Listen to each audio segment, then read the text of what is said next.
I saw a lot of Catholic weddings, though, because I was an altar boy, and a hush falls over the room.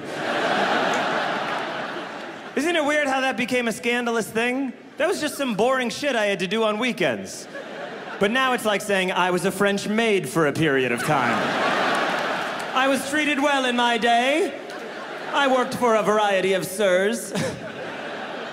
No, being an altar boy was just a boring gig, you know? You'd serve mass, and then you'd serve weddings sometimes. My brother was once an altar boy at a wedding, and he was standing there with another altar boy in this big packed church in Chicago where we grew up, and the bride was coming down the aisle, and the organ was playing, and all the pews were filled, and the bride got all the way to the altar, and the groom lifted the veil off of the bride, and right at that moment, the other altar boy said, "Aw, she's ugly."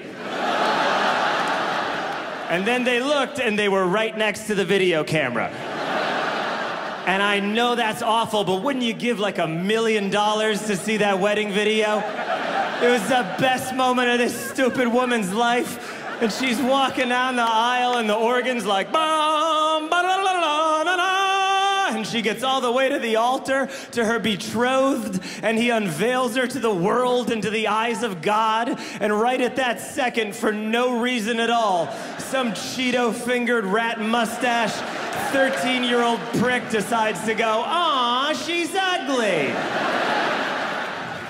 Hopefully the videographer knew some sound editing so he could fix it to be like, "Aw, she's beautiful. She's enchanting."